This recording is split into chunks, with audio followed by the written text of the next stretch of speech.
Hola a todos, bienvenidos nuevamente a mi canal de sistemas dinámicos y control. En este video vamos a revisar el concepto de la función de transferencia.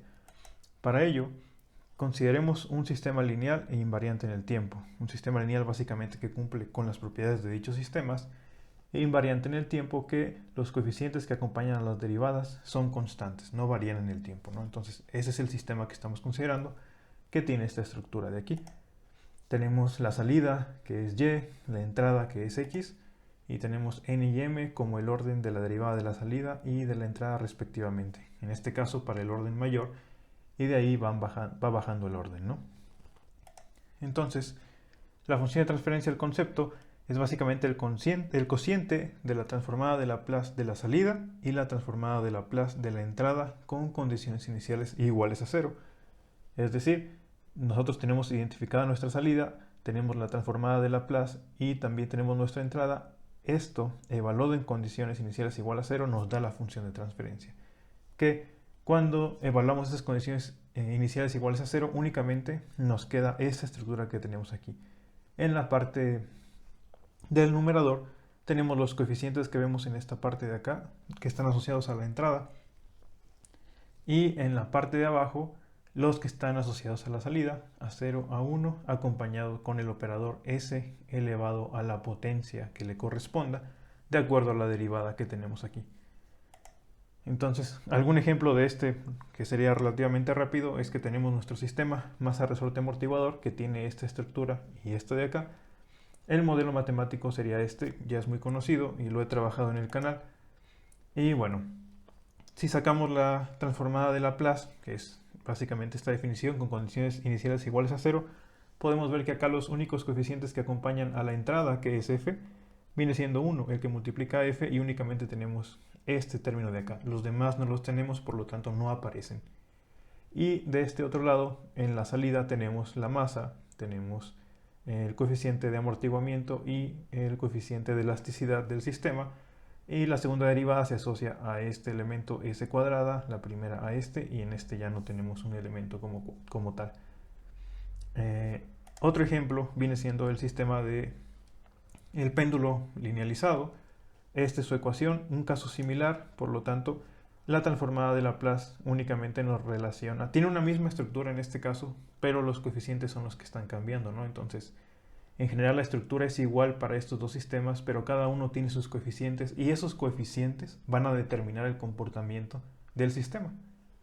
Y bueno, así nos podemos ir con muchos ejemplos, pero básicamente tenemos asociados los coeficientes de nuestro sistema en la parte del denominador, como se ven estos dos ejemplos. ¿Qué nos permite la función de transferencia? Pues básicamente representar la dinámica de un sistema lineal e invariante en el tiempo en ecuaciones algebraicas en función de eso.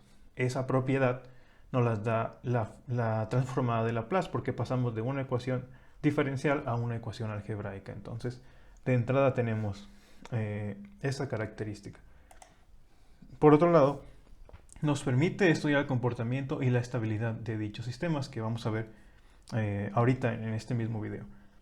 Entonces, vamos a ver qué son los polos y ceros y el plano complejo que vienen directamente relacionados con la función de transferencia. Entonces nosotros ya sabemos que tenemos esta función de transferencia y si nosotros obtenemos las raíces de este polinomio que vemos aquí, obtenemos los ceros. Esos son los ceros. Las raíces del polinomio del numerador de la función de transferencia. Y por otro lado tenemos los polos, que son las raíces del polinomio que tenemos en el denominador de la función de transferencia. Lo que es equivalente a decir que hacemos y de s igual a 0, sacamos las raíces y obtenemos los ceros, y lo mismo para x de s, pero con los polos. Entonces, la estructura general que puede tener un polo o un cero, como son las raíces, pueden tener una parte real y una parte imaginaria. Entonces, tanto polos como ceros. Estos se grafican en algo que le llamamos el plano complejo. Tenemos dos ejes, el eje real y el eje imaginario. Los polos los denotamos con una X y los ceros con un círculo. Así es como se trabaja. Y bueno, como comentaba, a partir de los coeficientes que tiene este polinomio, vamos a tener ciertos polos y ciertos ceros, y esos van a ocasionar que un sistema se comporte de una misma manera.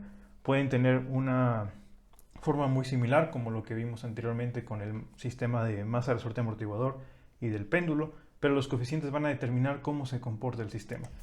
Entonces vamos a examinar algunos casos. Por ejemplo, si tenemos una serie de polos y un cero, por ejemplo aquí, lo que tendríamos un comportamiento que podríamos ver sería una respuesta exponencial que va a converger en algún punto. Ese es el tipo de comportamiento que esperaríamos. También, si tenemos un polo del lado, digamos, donde está en la parte real positiva, tendríamos una respuesta que también es exponencial, pero que es divergente, ¿no? Entonces, va a depender de dónde se coloque. Aquí, no quiero que se interpreten estas gráficas como el conjunto de todo, simplemente estoy dando una característica de qué es lo que se espera que ocurra dependiendo de dónde se localizan, pero al momento de introducir todos los ejemplos que voy a poner, pues no va a corresponder con todas las gráficas, es simplemente el efecto que esperaríamos cuando tenemos ciertos polos y ciertos ceros en el sistema. Entonces, si tenemos un cero en esta parte, tendríamos algo que se le llama como respuesta inversa, donde el sistema tiende a ir en la dirección contraria a donde llega a un punto de, digamos, de equilibrio, y tenemos una respuesta de este tipo, ¿no? Obviamente, con otros polos y otros ceros pueden estar en otro lado, pero la característica es que se va en el sentido contrario, por eso lo llaman respuesta inversa. También tenemos el caso en donde tenemos ya polos que no solamente tienen parte real, como en estos casos estábamos viendo, sino que también tienen parte imaginaria, es decir, ya se componen por esta beta, tienen cierto valor, y entonces tenemos una respuesta que es oscilatoria. Vamos a observar que si tenemos una componente imaginaria, empiezan a aparecer oscilaciones en nuestro sistema, y en este caso es una respuesta oscilatoria que va amortiguándose en el tiempo, que también va decayendo hasta llegar a un punto, digamos, de equilibrio o un estado estacionario. Por otro lado, tenemos una respuesta oscilatoria cuando estos polos están justo en el eje de los imaginarios y no tenemos parte real, es decir, aquí únicamente tendríamos la componente de beta, pero tendríamos una alfa igual a 0. Por lo tanto, de aquí podemos ver que cuando empezamos a tener parte real negativa, eso implica que el sistema va a estar amortiguando hasta que la energía se vaya disipando y el sistema llegue a un valor, digamos, a un estado estacionario. En este caso, es un punto muy crítico en donde la respuesta está oscilando y se mantiene, no se amortigua, pero tampoco crece. Y podríamos tener otra, que aquí yo no tengo la gráfica, donde tenemos este tipo de respuesta, donde veríamos también oscilaciones, como en este caso, porque hay una parte que es imaginaria, pero también hay real que es positiva. Pero así como en este, cuando es positiva, diverge, esas oscilaciones empezarían a crecer, a crecer, a crecer indefinidamente. Entonces, si se fijan, a partir de esas raíces podríamos esperar distintos tipos de comportamientos, incluso cuando la función de transferencia para dos sistemas tiene una estructura muy similar. Ahora, vamos a hablar acerca de lo que es la estabilidad del sistema, porque era lo que queríamos ver en un principio. ¿A qué le llamamos que un sistema sea estable? No quiero dar una definición muy rigurosa aquí, sino que se entienda el concepto. A veces asumimos que estable significa que es algo que se quedó estático, cuando no es así. Un sistema estable, por ejemplo, en este caso muestro 3 señales que pueden interpretarse para sistemas estables, donde tenemos, en este caso, una respuesta exponencial que llega a un punto, a un estado de equilibrio, pero también lo tenemos con esta otra azul, que también que en este caso tiene oscilaciones, pero conforme pasa el tiempo va llegando a un estado estacionario.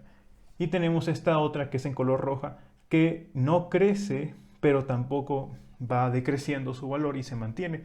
A eso también le consideramos como un sistema estable. Mientras no diverja, mientras podemos definir una cota en la cual se mantenga digamos, la respuesta de nuestro sistema, podemos decir que es estable.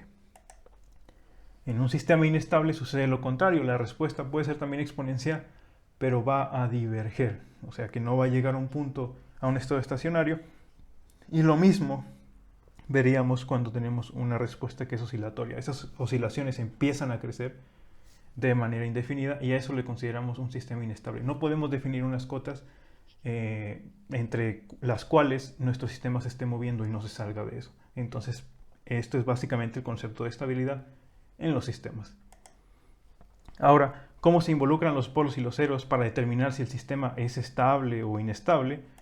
Pues como vimos anteriormente con la función de transferencia, ¿qué pasa? Por ejemplo, los ceros básicamente son las raíces del polinomio que van a ser cero esta parte de acá. Por lo tanto, digamos que cuando pase eso, por decirlo de alguna manera, tendríamos un 0 acá y tendríamos x de s en la parte de abajo, lo cual provocaría de alguna manera que g de s tendiera a 0 o fuera 0.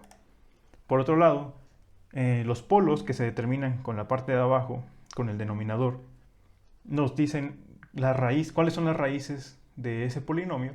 Por lo tanto, estaríamos relacionando cuando se hace 0 esta parte de x de s, lo que implicaría que g de s tendería, por así decirlo, de alguna manera al infinito, ¿no? Es simplemente, esto es una forma de verlo para que entendamos cómo se relaciona la estabilidad del sistema con los polos y los ceros. Entonces, para este caso, imaginen que tenemos una transferencia entrada-salida, que metemos una entrada y tenemos una salida, pues básicamente cuando tenemos en la parte del numerador, digamos que se hace 0 o que se atenúa, lo que hacemos es que metemos una entrada y probablemente la transferencia que haya pues es nula. Metemos algo y no sale nada, ¿no?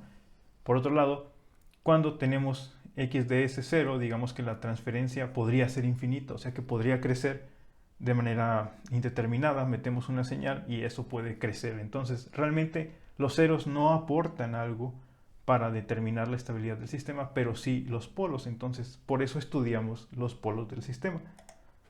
Y a partir de ellos definimos la estabilidad o inestabilidad. Entonces tenemos un semiplano izquierdo y un semiplano derecho, en donde decimos que en el semiplano izquierdo, si tenemos los polos en esta parte de acá, el sistema va a ser estable, pero inestable si están de este lado. Por lo tanto, la estabilidad dependerá de la parte real de los polos del sistema. Si cae en este lado, o sea que si es negativa, entonces el sistema será estable, pero si es positiva, será inestable. Y todos los polos deben tener la parte real negativa para considerar que sea estable. Podemos tener muchos polos de este lado, pero si uno está en la parte real o en el semiplano derecho, entonces tendremos un sistema que es inestable. Entonces requerimos que todos tengan parte real negativa para decir que el sistema es estable. Por último, ya nada más para ver unos ejemplos, vamos a determinar si el sistema es estable o inestable y si presenta un comportamiento de tipo exponencial o oscilatorio a partir de la función de transferencia. Entonces, para el primer ejemplo, consideremos esta función de transferencia, donde los ceros vendrían siendo igualar esto a 0 y los polos igualar el denominador a 0. Entonces aquí tendríamos un 0 en menos 1 y dos polos en menos 3 y menos 5. Por lo tanto, podemos ver que todos los polos tienen parte real negativa, por lo tanto el sistema va a ser estable. Y dado que no tienen parte imaginaria, la que está relacionada con las oscilaciones, va a tener un comportamiento solo exponencial.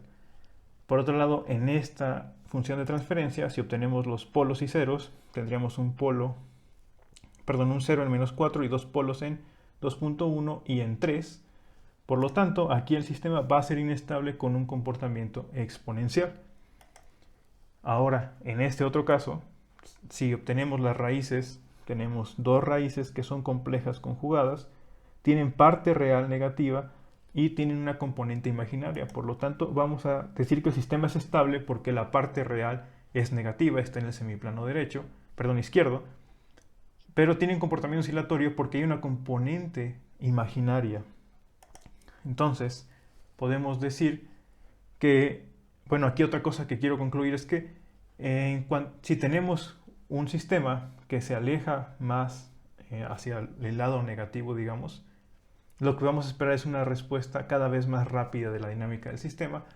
Y si la componente imaginaria va creciendo o es más grande, digamos, para ciertos sistemas, ellos van a presentar más oscilaciones entre mayor sea la componente de la parte imaginaria. Entonces, este es digamos, un breve resumen de lo que podemos concluir de una función de transferencia y las cuestiones relacionadas con la estabilidad, inestabilidad y cómo los polos y ceros pueden afectar eso, ¿no? Que en este caso ya vimos que solamente los polos. Entonces, yo aquí termino el video. Si quieren dejar algún comentario, si tienen alguna duda, pues lo pueden dejar en la sección de comentarios. Y pues si les gusta este contenido, los invito a que se suscriban, con eso me apoyan mucho para seguir generando estos videos y pues nos vemos en la próxima.